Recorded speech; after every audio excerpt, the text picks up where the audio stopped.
또 새로 반가운 얼굴들을 보니까 또 기분이 좋네요. 네, 다시 한 번 더 신나게 찬양해 보겠습니다. 이번엔 선한 목자 되신 위주 같이 찬양할게요.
이 시간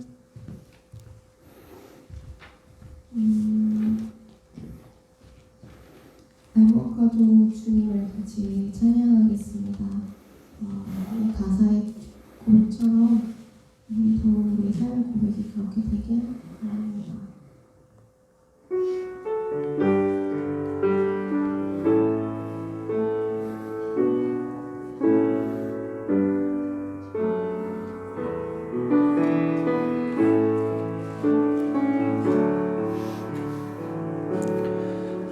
나 무엇과도 주님을 바꾸지 않으리. 다른 어떤 은혜 구하지 않으리. 오직 주님만이 내 삶의 도움이시니 주의 얼굴 보기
원합니다.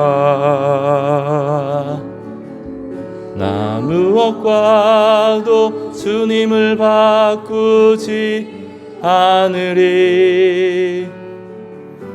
다른 어떤 은혜 구하지 않으리. 오직 주님만이 내 삶의 도움이시니 주의 얼굴 보기 원합니다. 주님 사랑해요.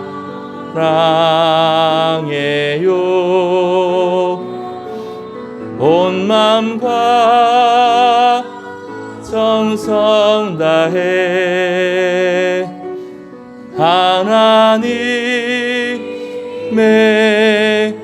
신실한 친구 되기 원합니다. 아멘. 사랑과 은혜가 풍성하신 하나님 아버지, 오늘도 주님 앞에 나와 찬송과 영광을 드리오니 참으로 감사드리옵나이다. 하나님, 저희가 날마다 살아가면서 하나님의 넓고 깊은 사랑과 대속의 아버지의 은총을 늘 가슴 깊이 새기며 살아갈 수 있게 하여 주시옵소서. 사랑의 하나님 아버지, 이 시간에도 이곳에 하나님의 크신 위로가 있게 하여 주시옵고 성령 충만함과 말씀이 풍성함을 있게 하여 주셔서 하나님, 우리의 심령이 저 마른 땅과 같이 되지 아니하고 아버지 옥토가 되어 하나님의 은혜가 넘치고 하나님의 말씀이 풍성한 삶을 살아갈 수 있게 하여 주시옵소서. 사랑의 하나님 아버지, 저희가 세상 가운데서 살아가면서 지었던 모든 죄와 허물들 이 시간에 하나님의 십자가의 보혈로 깨끗이 씻김받아 하나님과 저희 사이에 어떠한 중간에 막힌 담도 없게 하여 주시옵고 온전히 화목을 이루어서 하나님이 우리 안에, 우리가 하나님 안에 거할 수 있도록 하여 주셔서 날마다 하나님의 은혜 가운데 살아갈 수 있게 하여 주시옵소서. 올 여름에 유난히도 비가 많이 오고 태풍이 많았지만은 그러한 가운데 늘 저희가 염려 가운데 살았습니다. 그지만은 저희의 눈으로 들녘을 바라볼 때 너무나 풍성한 결실을 이루어 주셨습니다. 하나님 감사합니다. 하나님, 저희 삶에 있어서 늘 과정은 힘들고 어렵고 늘 염려와 근심 가운데 살아가지만은 하나님께서는 결국은 좋은 우리에게 선하시고 아름다운 좋은 결말로 이끌어 주시는 하나님이심을 굳게 믿고 살아갈 수 있게 하여 주시옵소서. 사랑의 하나님 아버지, 코로나로 인하여 참으로 우리 믿음이 연약해지고 우리의 마음이 많이도 위축되어 있습니다. 사랑의 하나님, 다시 한번 저희가 하나님의 제단에 나와서 마음껏 찬양하고 마음껏 기도할 수 있는 시간이 되게 하여 주시옵고 하나님이 저희와 함께 하신다면은 저희 인생의 우겨쌈을 당하여도 쌓이지 아니할 것이고 답답한 일을 저희가 당한다 할지라도 낙심치 아니하고 거꾸러뜨림을 당한다고 할지라도 박해를 받는다고 할지라도 버림받지 아니하고 거꾸러뜨림을 당한다고 할지라도 망하지 아니할 것임을 저희들은 굳게 믿습니다. 주님, 저희들 붙들어 주시옵소서. 이 시간 말씀을 전하시는 목사님 성령 충만케 하여 주시옵고 그 말씀이 살아 움직이고 생명력 있는 말씀 전할 수 있게 하여 주시옵소서.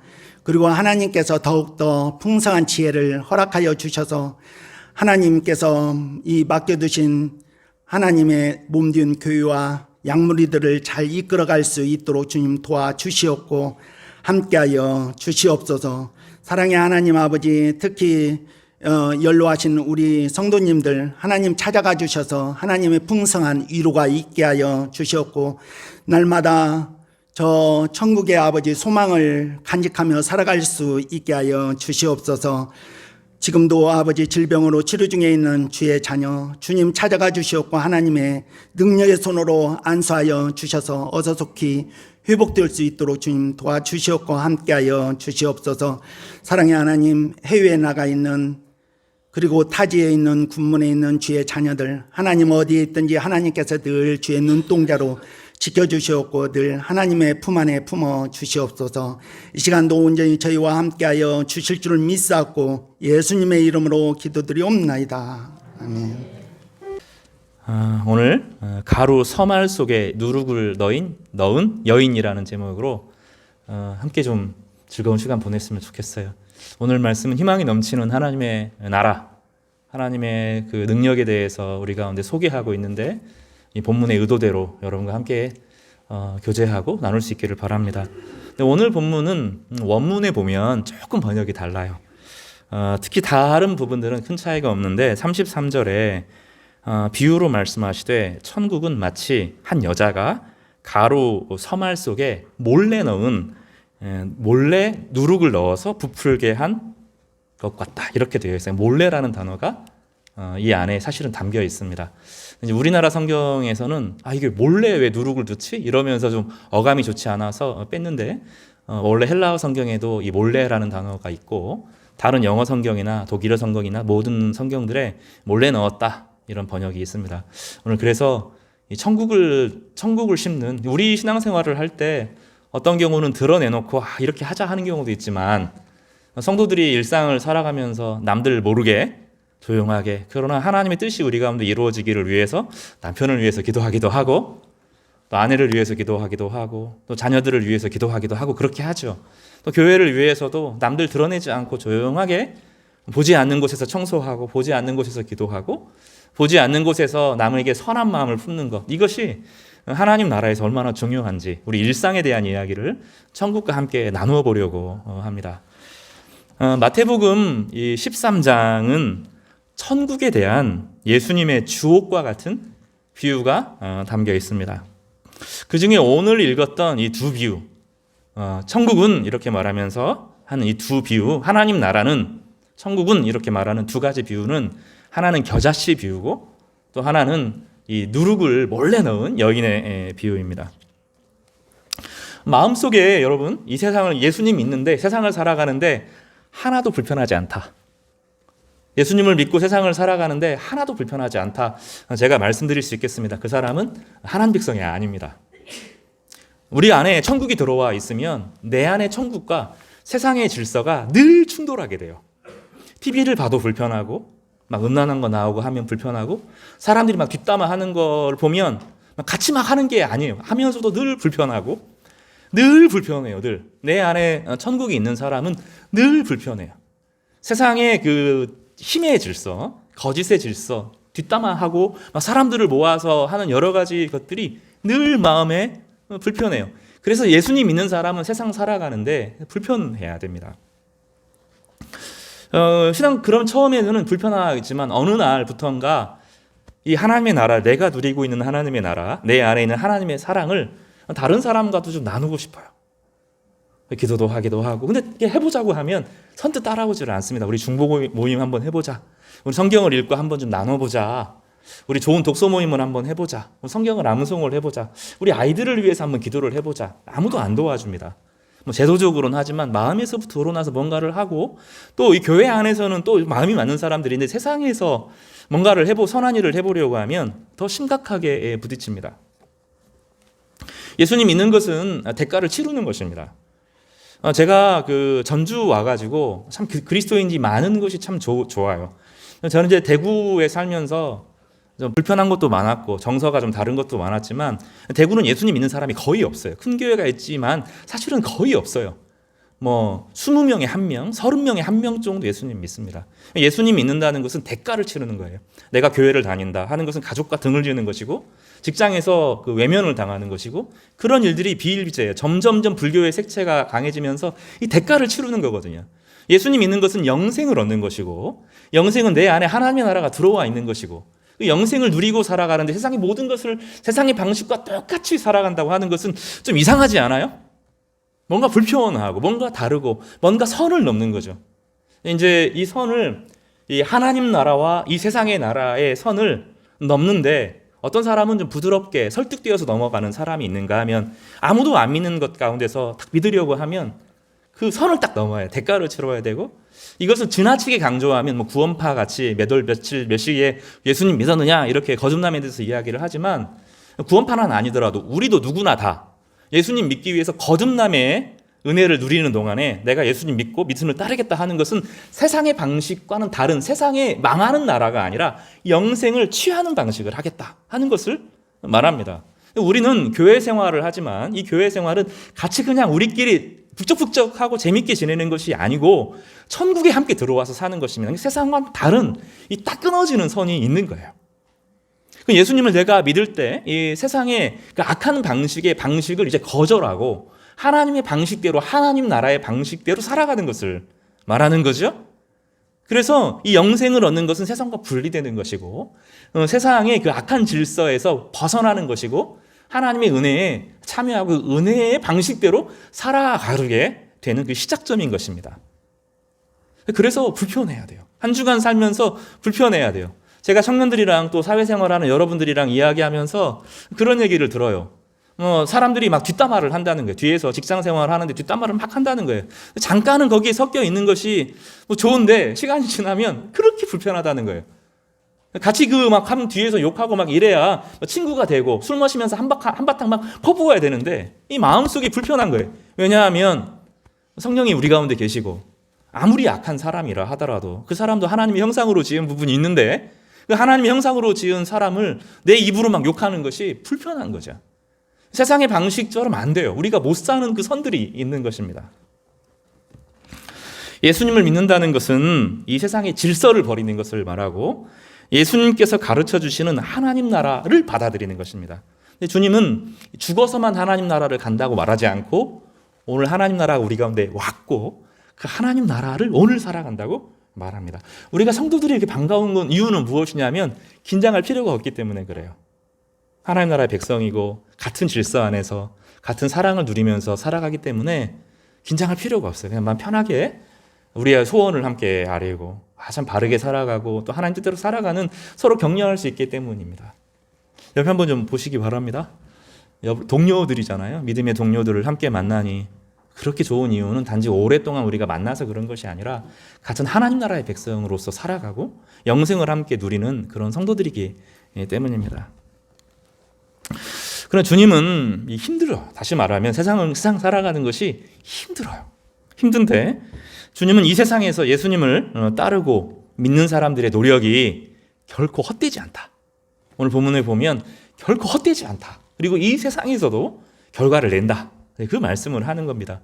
겨자씨 비유도 갑작스럽게 나무가 쑥 자라는 것을 말하고, 오늘 누룩을 섬 아래 넣어서 부풀어지는 것도 갑작스럽게, 나는 은밀히 조용하게 했는데 누룩이 부풀어 오르면서 빵이 빵빵해져서 여러 사람이 함께 나눠 먹을 수 있게 되는 그 풍성함을 경험하게 되는 것이죠. 여러분, 성도님들 중에서 제가 여러분을 압니다.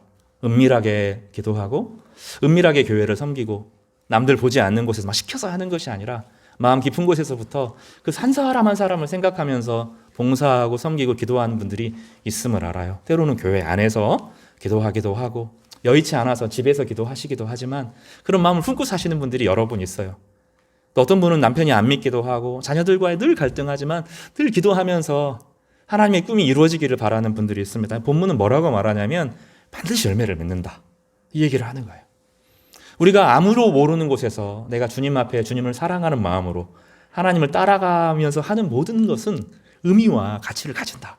주님께서 우리를 알아주시고 알아주실 뿐만 아니라 반드시 풍성한 은혜를 누린다. 오늘 본문에서 말씀하고 계십니다. 이 말씀이 여러분에게 저에게 소망이 되기를 간절히 바랍니다.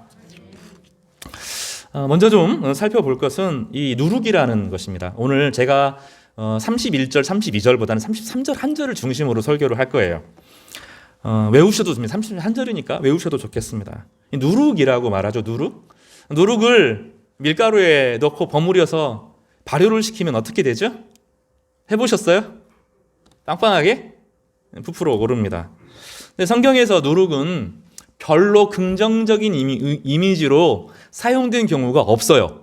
오늘 본문에서만 긍정적인 이미지고 의미로 사용되어졌고 구약성경 전체에서 또 신약성경 전체에서 누룩은 늘 부정적으로 사용되었어요. 누룩은 왠지 좀 불결한 것 이런 이미지가 있죠. 예수님 이집트에서 이스라엘 백성들이 서둘러서 도망 나올 때가 있었어요. 근데 하나님께서 뭐라고 말씀하셨냐면 이제 급박하게 심판이 이루어질 거니까 너희 지금 빨리 밥을 먹고 나와야 되는데 누룩 넣고 발효할 시간이 없으니까 그냥 밀가루 쪄가지고 먹고 나와 이랬어요. 그것을 무교병, 무룩이 없는 빵이라 해서 무교병이라고 썼어요. 급박한 구원인데 지금 예수님 믿고 구원 천국 가는 것에 대해서는 우리식으로 말하면 좀 다른 거 신경 쓰면 안 된다는 거예요. 자신의 영혼의 구원의 문제에 있어서 다른 것을 앞에 둘 겨를이 없다는 거예요. 영생을 누리는 데 있어서 다른 것을 앞에 두면 안 된다는 거예요. 또 누룩을 하나님께서 매일 이스라엘 백성들에게 일용할 양식을 공급하여 주시는 것을 믿고 그것을 기초로 해서 이스라엘 백성들도 성전에 성소가 있고 지성소가 있는데 이 성소 안에 지성소는 이제 제사장만 1년에 한 번 들어가는 것이고 성소는 매일 제사장들이 등잔을 켜고 그리고 떡을 거기에 바쳐요. 진설병이라고 하는 떡을 바치는데 그 떡도 하나님께 바치는 누룩 없는 순수한 마음으로 바치는 떡. 이래가지고 거기에 누룩을 두면 안 됐어요. 또 예수님께서는 바리새인들의 가르침을 누룩이 있는 가르침 이렇게 해서 바리새인들의 가르침을 조심하라. 율법주의를 조심하라. 하나님이 우리에게 은혜를 베푸시는 것에서 기초해서 살아가야 되지. 그 엄격한 통제 가운데 하나님을 폭군으로 만드는 방식, 하나님 막 쥐어짜는 방식으로 만드는 그 하나님의 상을 가르치는 그들은 하나님을 잘 섬기는 것처럼 보이지만 하나님의 아버지 되심을 망각하게 하는 것이기 때문에 조심해라 이렇게 말씀했는데 그때 누룩이라는 비유를 썼어요. 누룩은 원래 안 좋은 의미로 사용되었습니다. 근데 오늘 본문에서는 누룩의 다른 어떤 효과에 대해서 가르치시고 계세요. 무엇이냐면 작은 누룩을 넣는데 커진다는 거예요. 그러니까 우리는 여기서 말하는 것은 작은 헌신을 말하고 하나님 나라를 말하는데 하나님 나라를 따라가는 한 사람의 은밀하게 하는 조그마한 행동이 얼마나 커지는가를 보여주는 그럴 때 이 누룩이의 강점에 대해서 쓰고 있습니다. 우리식으로 말하고 하면 이 바이러스라고 생각할 수 있어요. 코로나 바이러스가 좋은 거예요, 나쁜 거예요? 우리 인생에 너무 힘들죠. 교회를 위축시키고 성도들의 삶을 힘들게 하고 괴롭게 하고. 그러나 우리가 코로나 바이러스에서 배울 게 있지 않나? 이렇게 주님께서 말씀하시는 거예요. 작은 바이러스 하나 우한 시장에서 지금까지는 결과로 공식적인 것은 우한 시장에서 바이러스가 한번 돌더니 시장 전체를 초토화시키고 조그마한 보이시지도 않는 것이 폭발적으로 막 늘어나면서 우한 전체를 마비시키고 중국 전체를 마비시키고 세계 전체를 마비시키고 있는 그런 부정적인 그런 폭발적인 성장력 이런 거 있잖아요. 하나님 나라는 그런 성격을 가진다는 거예요. 하나님 나라도 아주 작게 시작하지만 지금 어떤 규모나 조직이 이런 게 아니라 하나님 나라의 생명력을 가지고 있는 사람들이 작은 헌신을 가지고 주님 앞에 마음을 드리고 몸을 드리고 주님 앞에 나아가면 우한 코로나 바이러스는 부정적으로 세상에 영향을 미쳤다면 하나님의 나라는 마음에 있는 이 생명력이 우리 가운데 회복되어지기만 하면 폭발적으로 늘어나게 된다. 힘을 발휘한다. 기적이 일어난다. 이렇게 말씀하는 것입니다. 우리는 사실 보잘것 없는 사람들입니다. 바울도 그 탁월하게 훈련받은 사람, 예수님을 직접 보고 사도로 인정받은 이 바울도 자기를 뭐라고 불렀냐면 질그릇에 비유했어요. 우리 인생은 다 질그릇과 같아서 낡아지고 깨어지고 부서집니다. 우리 인생을 살면서 상처가 얼마나 많아요. 가족 간에, 친구 간에, 직장 생활하면서 부서지고 깨어진 상처가 너무너무 많아요. 점점점 나이가 들면서 지쳐가게 됩니다. 교회 생활하는 것도 때로는 버겁기도 해요. 지난주에 말한 것처럼 교회 안에서 받은 상처들은 다 명예 훈장과 같은 것입니다. 영적인 전쟁을 하면서 세상에서 그 전쟁, 영적인 전쟁, 하나님 나라를 믿고 살아가는데 어찌 힘든 것이 없고 어찌 아픈 것이 없고 어찌 깨어지고 괴로운 것이 없겠어요. 전쟁에 나가서 수많은 상처를 받는 그 사람들을 향하여서 훈장을 수여하는 것처럼 주님께서 우리가 받은 모든 상처들, 괴로움들을 잘했다. 네가 주님의 나라에 헌신하기 위해서 받은 이 아픔과 괴로움들, 망가진 삶을 내가 다 알아준다. 이렇게 말씀하시게 된다는 겁니다. 성도 여러분, 복음이 에너지예요. 능력입니다. 제가 아는 목사님 원자폭탄보다 더 세다 늘 그 얘기를 했는데 우리 안에 복음은 가벼운 게 아닙니다. 하나님의 사랑이 부어지는 것이고 영생이 주어지는 것이고 이 순수하게 믿음으로 순종할 때 성령의 역사가 나타나기 때문입니다. 그래서 우리 그렇게 기도했으면 좋겠어요. 하나님 제 안에 이 하나님의 사랑이 더 느껴지게 하시고 하나님의 사랑이 심장에서부터 차오르고 하늘에서부터 부어져서 이 내 안을 변화시키는 그런 힘이 있기를 간절히 바랍니다. 그 마음으로 한 주간 지내실 때 오늘 이 누룩의 비유처럼 폭발적인 변화가 일어나기를 바랍니다. 먼저 생각해 볼 것은 하나님 나라와 천국이 여자의 일상과 비유되어 오고 있다는 거예요. 천국이 있는데 죽으면 천국에 간다. 오늘 그렇게 쓰지 않고 이 땅에 임하는 천국에 대해 천국은 두 가지 측면이 있거든요. 하나는 내가 오늘 누리는 천국. 하나님의 나라가 임하옵소서 이렇게 말하는데 예수님께서 늘 주기도문 하면서 뭐라고 가르쳐서 하나님의 나라가 임하도록 기도하라고 요청하셨죠. 죽어서만 하나님 나라가 아니라 오늘 천국이 내 안에 임하도록 이야기합니다. 새로운 질서. 이 세상과는 다른 폭력과 거짓과 위선과 이 질서가 아니라 하나님의 긍휼과 자비하심과 선한 도우심, 하나님을 아버지로 모시는 그 자비와 평화의 나라의 다스림이 있다는 거예요. 그 지배를 받고 그 통치를 받는 것을 내 안에 하나님의 나라가 임했다 이렇게 말하는데 이 땅에 임하는 천국을 가진 사람들은 나중에 죽어서 그 실체를 경험하게 된다는 거예요. 이 땅에 살아가는 동안 아주 제한적으로만 경험하는데 나중에 가면 엄청나게 천국을 누리게 된다는 것을 말합니다. 근데 오늘 본문은 특히 이 땅에 임한 하나님의 나라, 하나님 백성들이 살아가는 삶에 대해서 이야기해요. 31절에 이 땅에 임한 하나님의 나라는 겨자씨처럼 아주 작은 씨앗이지만 갑자기 풍성하게 커진다 이렇게 말했다면 33절에서는 누룩 이야기를 합니다. 비유로 말씀하시되 천국은 마치 여자가 이렇게 말하죠. 이 천국과 여자는 사실 이스라엘 사람들에게는 잘 맞지 않았어요. 늘 남자 중심적인 세상이고 또 남자들이 모든 것을 주도해야 되고 막 이런 세상에서 여자의 가치는 인정하지 않는 것입니다. 근데 여자의 일상이 그 떡을 만들죠, 빵을 만들죠. 여기서 밀가루에 이제 가루 서말에 고운 가루 서말에 누룩을 넣는 것인데 이것은 식사를 준비하는 겁니다. 예수님께서는 천국에 대한 이야기를 하면서 식사 시간을 이야기했어요. 식사를 준비하는 것과 같은 비유로 말씀했습니다. 식사를 준비하는 여인의 행동은 특별한 행동이 아닙니다. 저녁에 요즘에는 혼밥도 많이 하고 또 남자들이 식사 준비를 하기도 하지만 일상적인 거죠. 일상적인 거예요. 저녁에, 아침에, 점심에 식사를 다 합니다. 식사를 하고 반찬을 차리고 밥을 준비합니다. 처음에 밥할 때 배울 때 물량을 얼만큼 맞추느냐 뭐 이런 고민이 있잖아요. 제가 이제 어제 설교를 준비하면서 마지막으로 확인할 게 있어서 한 집사님에게 이제 영양사 집사님에게 물어봤어요. 얼만큼 한 사람이 먹습니까? 그러니까 한 끼에 125g 정도, 120g에서 125g, 많이 먹으면 한 150g 먹습니다. 뭐 이런 얘기 하더라고요. 그런데 그 조그만한 그 쌀 양을 얼만큼 해가지고 물을 담고 밥솥을 누르면 어떻게 돼요? 요만큼 넣는데 어떻게 돼요? 이렇게 부풀어 오르죠. 쌀이 커져요. 일상적인 이야기를 하는 겁니다. 천국을 이야기하면서 주님께서 어떤 특별한 사람들의 특별한 행동, 특별한 사람들의 특별한 헌신을 이야기하지 않고 일상의 이야기를 하고 계세요. 우리 하루하루의 삶 가운데 천국이 스며들 수 있다는 걸 말하는 겁니다. 우리가 다른 사람을 대하는 그 웃음 하나에, 다른 사람과 마시는 차 한 잔에, 좋은 책 선물 하나에, 좋은 음악 선물 하나에, 자그마한 전화 한 통에, 같이 식사하는 것 하나에 우리의 일상이 하나님 나라가 임하는 통로가 될 수 있다고 말하는 거예요. 그 목회자나 장로님이나 어떤 선교사님에게만 하나님 나라가 임하는 것이 아니라 남들이 보지 않는 곳에서 하는 작은 행동도 우리 일상적인 행동을 주님께서 귀하게 보신다는 거예요. 여러분의 삶의 모든 부분에 하나님의 나라가 임할 수 있다는 거예요. 식사 준비할 때 그래서 귀찮다 밥하지 말고 꼭 기도하면서 한번 해보세요. 쌀을 씻고 밥을 안 치면서 반찬을 준비하면서 식사 시간에만 기도하지 말고 이 밥 한 끼에 이 손맛에 마음에 하나님의 은혜가 임하기를 바랍니다. 이 식사를 먹는 사람들에게 하나님의 자비가 임하기를 바랍니다. 그렇게 한번 해보세요. 우리가 전화를 할 때 이 전화를 하는 사람이 누군지를 한번 생각하고 전화를 해보세요.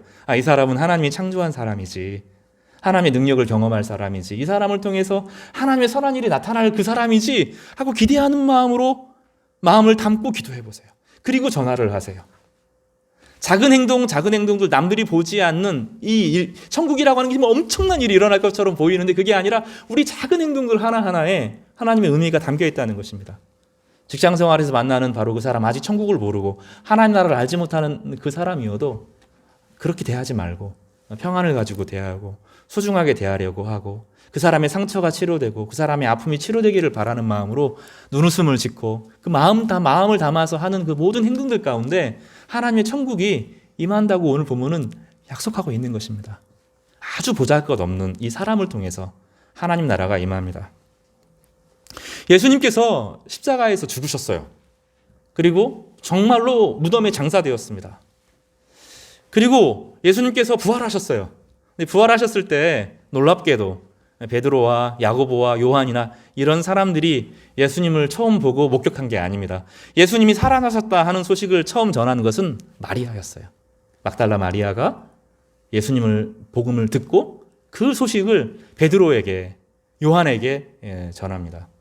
그래서 예수님의 부활의 첫 소식은 어떤 사역자에게, 어떤 베드로나 사도들에게 주어진 것이 아니고 그냥 평범한 여인, 예수님을 사랑했던 한 평범한 여인이 첫 부활의 소식을 알리는 영광을 얻었어요. 우리에게 중요한 것은 직분이나 직함이 아니고 하나님을 사랑하는 마음. 그러면 하나님께서 그 사람을 사용하세요. 하나님의 은혜를 아는 사람, 하나님의 진리를 경험한 사람, 그러면 하나님은 그 사람에게 반드시 기회를 주시고 그 사람을 통하여서 다른 사람을 살리는 은혜를 베풀어 주시는 것입니다. 여러분, 틀림없습니다. 성경에서는 늘 그래 왔어요. 성경에는 외적인 지위, 막 힘 있는 사람들을 통해서 일하는 것이 아니고 아주 작은 사람, 세상에서는 전혀 모르는 사람, 존재의 가치도 모르는 바로 그 사람 하나를 귀하게 여기시는 것입니다. 제가 대학교를 졸업할 때쯤 내 존재가 뭐지? 막 이런 생각이 들 때가 있었어요.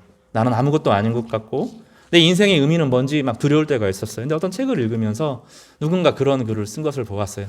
어느 산 깊은 곳에 꽃 하나가 피어서 죽었다는 거예요. 누가 알아주지? 하나님은 알아준다는 거예요. 하나님의 영광을 찬양하고 하나님의 아름다움을 드러내는 그 영광을 하나님께서 알아보시고 그를 귀하게 여기신다는 거예요.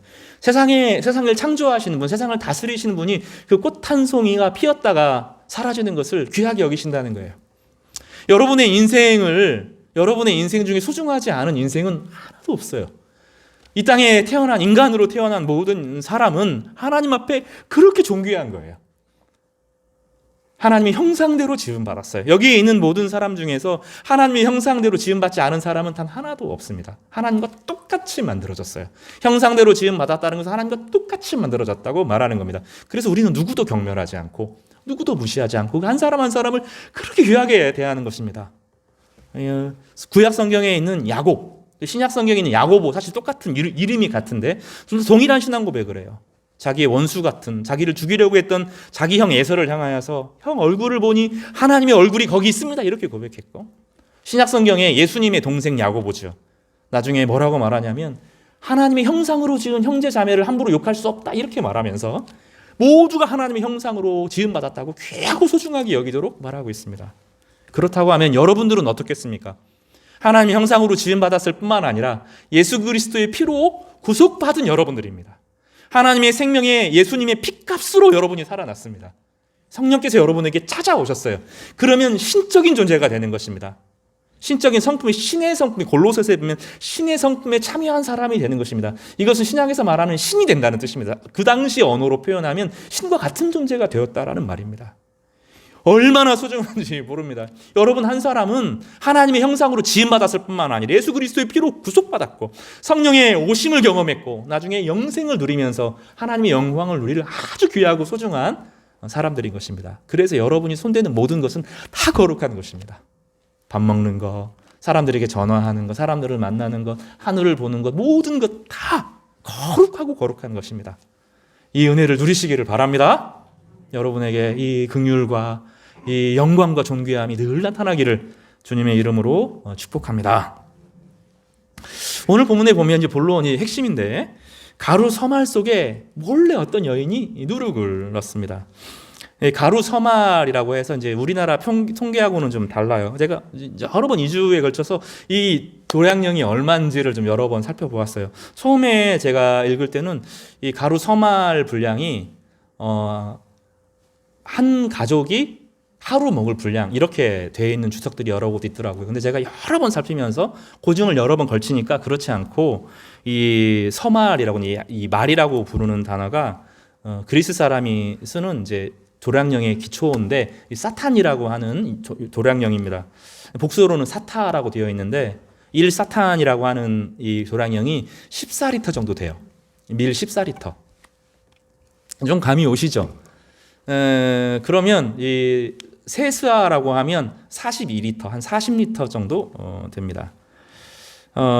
키로수로 따지게 되면 이제 그 정도 한 40kg 정도 되는 거죠. 그러니까 그 어느 정도 되냐면 우리식으로 말하면 20kg짜리 두 개, 그 쌀 20kg짜리 두 가마 정도 되는 겁니다. 근데 이제 이 본문을 그 그리스 배경에서 좀 읽으면 한 300명 정도가 먹을 수 있는 분량입니다. 통이 크죠? 이 여자가 300명 분량을 먹입니다. 그러니까 이거는 그냥 간단한 식사가 아닌 거죠. 엄청나게 큰 잔치, 300명이 초대되어지는 이 잔치를 말합니다. 지금 이제 모일 수 있는 인원이 그 50명으로 지금까지 제한돼 있어요.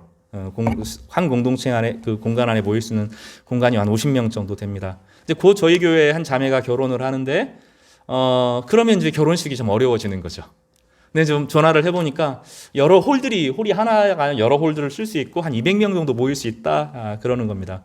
그 사람들이 먹을 수 있을 만큼의 분량, 그 사람들이 풍성하게 먹을 수 있는 식사의 분량이 이제 이 이게 여기서 본문에 말한 것처럼 새 말입니다. 근데 거기에 몰래 여자가 누룩을 넣습니다. 본문에서 말하니 몰래라고 하는 것은 아까 제가 처음에 말했던 것처럼 이 여인이 하는 행동이 사람들은 잘 모른다는 거예요. 다시 말하면 우리식으로 이야기하면 우리가 하는 기도가 남들은 눈여겨보지 않는 기도 아니에요. 새벽에 잠깐 와가지고 그 앉아 있으려고 하면 저희 교회가 이제 5시에 예배를 드리니까 새벽 예배 드리려고 하면 4시 반 정도 모여야 되고 4시 반에는 일어나야 되거든요. 와가지고 한 30분 기도하는 거, 1시간 기도하는 거 남들은 아무도 모르고 그냥 가는 거예요. 교회 이제 토요일에 한 2분, 3분 와서 청소하는데 깨끗이 청소하고 어제도 이제 2분이 오셔가지고 위아래 깨끗이 청소하고 가셨습니다. 화장실 안에 어떤 분은 그 냄새 안 나도록 조그만한 그 방향제를 거기다 두시기도 하세요. 어떤 분은 수건을 거기서 깔아 끼우기도 하십니다. 어떤 분은 아이들에게 전화를 하시기도 합니다. 아주 작은 행동, 남들에게는 드러나지 않은 조그마한 행동들이라고 표현할 때 이런 표현을 쓰는 거죠. 그리고 몰래 넣었다 하는 것은 그런 의미를 가집니다. 그런데 어떻게 됐습니까? 부풀어 조그만한 밀가루 2푸대 그게 부풀어 올라서 얼마큼 빵빵하게 누룩이 넣었더니 풍성하게 300명이 든든하게 먹을 수 있는 식사량이 되는 거죠. 아주 작지만 발효 작용을 통해서 갑작스럽게 그 부피가 커집니다. 발효가 갑작스럽게 이루어집니다. 넣고 나서 어느 순간 보면 이렇게 부풀어져 있는 거예요. 여러분 빵 만들어 보셨어요? 이제 우리나라 쌀하고 좀 느낌이 달라요. 밀가루 고운 가루에 밀가루 반죽을 한 다음에 누룩을 딱 넣고 효모를 해서 하면 빵빵하게 부풀어 오릅니다. 어마어마한 양이에요. 어마어마한 양이 부풀어 오릅니다. 보면은 이 누룩 자체가 가지고 있는 잠재력의 집중합니다. 누룩이 들어가니 폭발적으로 드러나는 거죠. 작은 헌신인데 폭발적인 결과를 가져오는 거예요. 때가 필요하고 시간이 필요하지만 어느 순간 폭발적으로 일어납니다. 우리나라에서는 이 음식을 하는 분들이 잘 알 수 있는 이야기입니다. 우리나라의 겨자씨라고 하는 것 존재를 잘 모르기 때문에 이 겨자씨 비유도 사실 비슷한 비유인데, 우리식으로 말하면 예수님께서 만약에 이 땅에서 이 비유를 이야기하셨으면 대나무 비유 하셨을 거예요. 대나무가 어떻게 자라는지 여러분 아시죠? 씨를 뿌립니다. 씨를 뿌리면 5년간 아무 일도 안 일어나요. 눈에 볼 때는 아무 일도 안 일어나요. 5년이 걸립니다. 5년이. 근데 그동안 대나무 씨는 뭐 하냐면 이 씨들이 뿌려지면서 굴락굴락을 땅에서 쫙 펼쳐져요. 그래서 밑으로는 숲이 있어요. 안에는 하나도 없어요. 근데 5년이 딱 되고 나면 햇볕 좋은 날에 갑자기 60cm가 딱 자랍니다. 하루아침에 60cm가 자랍니다. 하루아침에 자랍니다. 그리고 12m까지 자랍니다. 15m까지 자라는 대나무도 있습니다. 쭉쭉쭉 자랍니다. 그래서 어떤 사람은 가만히 다른 식물을 모르는데 대나무는 눈으로 봐도 자라는 게 보여. 이렇게까지 말하죠. 5년간 아무것도 안 한 것처럼 보여요. 사실은 아무것도 안 한 것이 아니죠. 땅 안에서 뿌리를 내리고 연결되고 굴락을 이루어서 이미 밭이 그 안에 있는 거예요. 남들 볼 때는 뭐가 안 보여요? 결과만 안 보입니다. 신앙은 그런 방식으로 움직여진다는 거예요. 누룩을 집어넣을 때는 아무 일도 일어나는 것처럼 아닌 것처럼 보이지만 그 작은 헌신과 기도와 사랑에 대한 헌신, 하나님 나라를 소유한 사람이 다른 사람을 소중하게 대할 때 아무 일도 일어나는 것처럼 보이지 않지만 그 사람 보면 안심이 되어지고, 그 사람 보면 평화가 임하고, 그 사람과 함께 기도하고 싶고, 그 사람 보면 괜찮아지고, 어느 순간 같이 기도하는 것들이 폭발적으로 응답되어지면서 하나님 나라가 확 나타나게 된다는 거예요. 근데 이것은 인스턴트로 되는 것은 아닙니다. 찍어내는 방식은 아니고 한 사람 한 사람에게 하나님 나라가 임하게 되는 것입니다. 본문을 묵상하면서 정말 여러 사람이 떠올랐습니다. 대학교 때 어떤 선교단체 모임에서 OM이라고 하는 단체가 어떻게 생겼는지를 살펴보게 되었는데, 제가 그때 이야기가 워낙 선명해서 제가 사람 이름을 기억 못하는데 그 사람 이름을 딱 기억나더라고요. 조지 바우어 목사님이 딱 떠올랐어요. OM이라고 하는 선교단체는 전 세계에서 가장 중요한 선교단체 중에 하나입니다. 하나는 GBT라고 하는 선교단체는 성경 번역 선교회고, 오퍼레이션 미션이라고 해서 전 세계에서 가장 건강하고 힘 있는 단체 중에 하나입니다. 조지 바우어는 예수님 믿지 않는 사람이었습니다. 한 하숙집 아줌마가 이 조지 바우어를 위해서 계속 기도를 했어요. 그가 회심을 하면서 전 세계에서 가장 힘 있는 선교 단체로 자랐습니다. 한 조지 바우어가 중요한 게 아니라 그 한 하숙집 아줌마의 기도로 이 사람이 회복되었습니다. 우리나라의 그 무디 목사님은 미국에서 가장 중요한 1800년대 후반에 살았던 사람입니다. 교육을 받지 않았고 많은 사람이 목사라고 부르는 목사가 아니고 목사 안수를 받은 적이 없는 선교사 동원가입니다. 이 무디 선교사님이 그 미국의 젊은이들에게 복음을 선포하면서 젊은 19살, 20살, 21살 이 대학생들이 복음에 헌신했어요. 그리고 그 사람들이 우리나라에 대거 들어왔어요. 그 사람을 통해서 우리나라에 학교가 세워지고 교회가 세워지고 이 땅에 기초가 잡혀졌는데, 이 무디 목사님도 그가 정말로 가난하게 살아가는 동안 한 분의 기도를 통하여서 변했습니다. 1885년에 케임브리지에 영적인 부흥이 일어났습니다. 영국의 케임브리지에 영적인 부흥이 일어났고, 케임브리지에서 가장 탁월한 사람들이 7명이 중국에 복음을 전하러 떠났습니다. 아주 유명한 책인데 케임브리지의 7인이라고 하는 책의 내용입니다. 그 사람들이 지금 중국이 몇 년 지나고 나면 그 국가에서는 엄청나게 기독교를 탄압하고 선교사들은 다 추방되었는데 그 안에서 뿌리를 잡은 중국 그리스도인들이 폭발적으로 일어나고 있습니다. 몇 년 내로, 10년 내로 그 많은 탄압에도 불구하고 몇 년 내로 전 세계에서 가장 기독교 인구가 많은 나라가 될 겁니다. 그 힘이 거기서 나옵니다. 케임브리지 7인에서 나오는데, 이 사람도 이 케임브리지 7인이 중요한 게 아니라 그 배후에서 이들을 위해서 기도했던 한 여인이 있습니다. 남들이 알아주지 않는 그 한 여인의 기도가 이들을 만들었습니다. 우리나라에 그 사람들이 그토록 좋아하는 의료보험제도, 장기려 박사님이 기획한 겁니다. 그분은 이제 그 예수님을 아주 신실하게 믿었던 분인데, 남과 북이 이제 갈라지게 될 때 가족들은 북한에 있었고 혼자 남쪽에 있었습니다. 부산에서 살면서 병원을 일구면서 병원에 있는 가난한 사람들이 치료를 잘 받을 수 있으면 어떻게 할까 하면서 작은 의료보험 제도를 시작을 하게 되었습니다. 그 의료보험 제도가 우리나라의 의료보험 제도로 잡히게 되면서 나중에 이제 여러 절차를 거쳐서 모든 사람이 누릴 수 있는 의료보험 혜택을 받게 됩니다. 은밀하게 기도하는 한 사람의 가치를 지금은 잃어버린 시대입니다. 내가 하는 것이 도대체 무슨 의미가 있지? 결과가 드러나지 않습니다.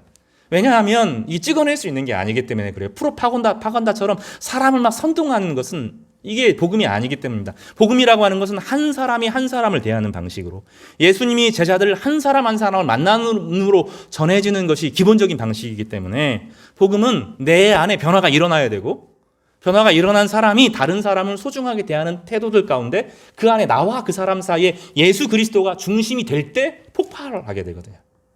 그리고 이것은 어떤 선전선동의 방식으로 안 됩니다. 어떤 부흥 집회를 통해서 엄청난 일이 일어나는 것처럼 보이지만 그 시간이 지나고 나서는 한 사람 한 사람을 말씀으로 추수해야 돼요. 말씀으로 성경을 가르쳐야 되고 배워야 되는 그 단계를 통해서 열매가 되는 것입니다.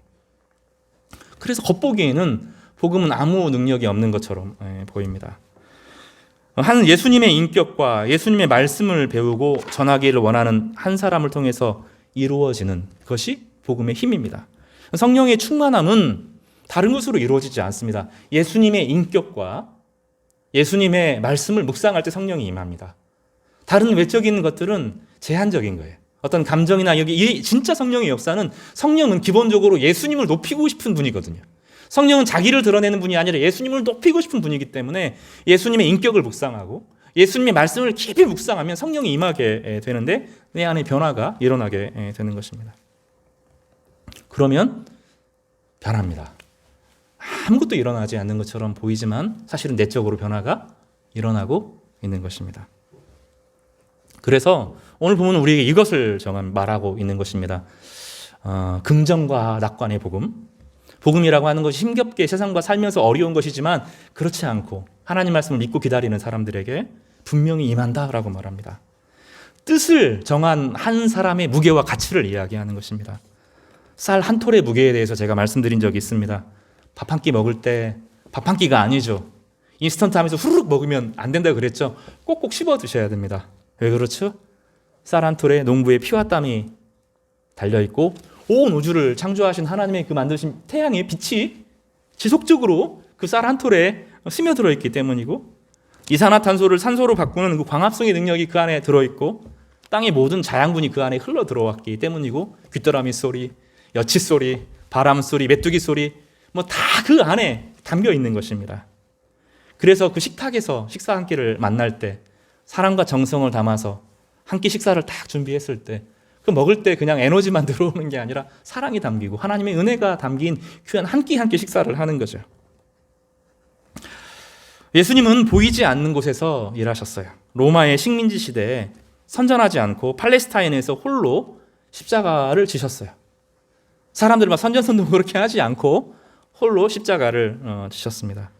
힘과 힘으로 세상을 막 이기려고 하는 방식이 아니고 세상의 짐을 홀로 지셨어요. 세상의 짐을 아무도 모르는 곳에서 혼자 그냥 기도하셨을 뿐이에요. 변화산이라고 하는 곳에서 눈물이 땀이 핏방울이 되도록 간절하게 기도하셨어요. 남들이 아무도 보지 못했고 예수님의 제자 3명이 베드로, 야고보, 요한이 그걸 지켜본 것이 답니다. 그 예수님의 기도가 아무것도 아닌 게 아니었어요. 어떤 일이 일어났죠? 하나님과 인간 사이에 있는 모든 저주가 딱 끊어진 거예요. 하나님과 우리 안에 있는 모든 저주가 예수님의 기도로, 예수님의 십자가로 딱 끊어진 거예요. 혼자 기도하셨는데, 홀로 십자가를 지셨는데, 제자들은 예수님을 떠나고 배신했는데 예수님의 기도는 우리를 살리고 하나님의 저주를 끊어내고 우리에게 어떤 일을 가져와요? 영생을 가져다 주는 것입니다. 할 수 있거든이 무슨 말이냐? 믿는 자에게는 능치 못함이 없느니라 라고 말씀하시면서 그 은밀한 기도의 시간에 경험했던 그 은혜가 흘러가니까 간질에 걸린 아이가 치료되는 역사를 경험하게 됩니다. 결실의 기쁨, 추수의 기쁨, 주님께서 말씀하고 계시는 거죠.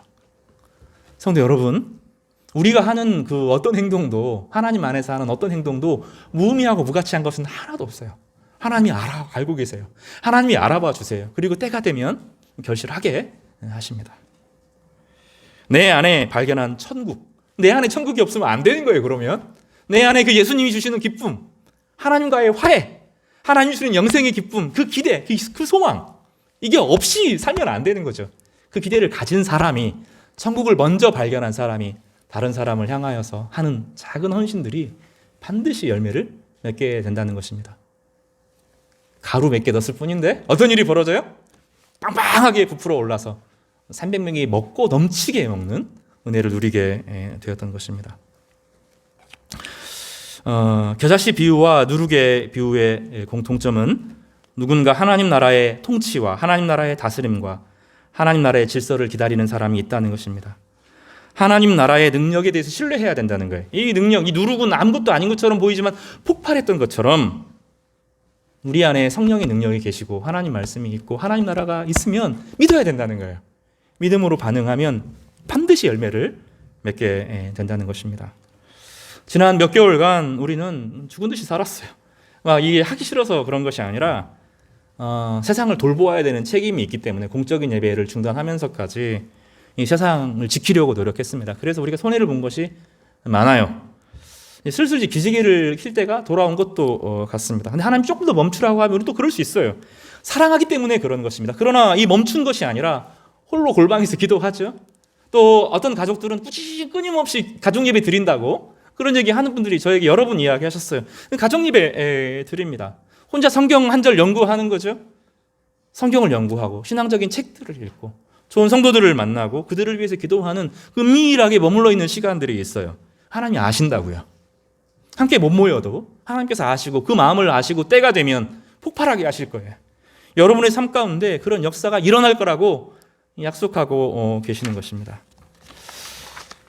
그래서 여러분 이 참담한 시간, 이 고요한 시간에 은밀하게 누룩을 넣으시기를 바랍니다. 은밀하게 여러분의 가족을 위해서 누룩을 치세요. 은밀하게 남편이 예수님 안 믿으면 혼자 기도하세요. 언젠간 이 남편이 내가 아는 천국을 알게 해주십시오 하고 기도하세요. 자녀들이 그렇게 배타적이면 기도하세요. 내가 하나님을 깊이 알고 내가 하나님의 천국을 더 소유하게 해달라고 간구하는 거예요. 그러니까 하나님의 천국은 어떻게 소유되어지죠? 위에서부터 부어지는 성령의 은혜로, 내면의 깊은 곳에서부터 깨끗하게 하시는 성령의 은혜로 기쁨으로 우리 가운데 다가오는 것입니다. 저는 원래 좀 우울한 사람이에요. 근데 하나님 말씀을 보면 달라져요. 이 하나님 말씀은 그렇게 힘이 있고 그렇게 능력이 있기 때문입니다. 하나님 말씀과 동행하시기를 바랍니다. 그러면 달라지게 될 겁니다. 어느 순간 때가 되면 부풀어 오르고 힘을 발휘하고 생명을 가져오게 될 것입니다. 이 은혜가 저와 여러분에게, 여러분의 가정 가운데, 여러분이 속한 모든 삶 가운데 차고 넘치기를 주님의 이름으로 축복합니다. 우리 33절 우리 같이 한번 읽어볼까요? 읽고 이 말씀을 새기면서, 그리고 여기서 그 가루 서말 속에 몰래 한번 넣어볼까요? 여기 갖다 넣다 하기 전에 몰래라는 단어를 넣어서 같이 읽어보겠습니다. 시작. 또 비유로 말씀하시되 천국은 마치 여자가 가루 서말 속에 몰래 갖다 넣어 전부 부풀게 한 누룩과 같으니라. 여러분의 삶에 하나님의 은혜가 충만하시기를 주님의 이름으로 축복합니다.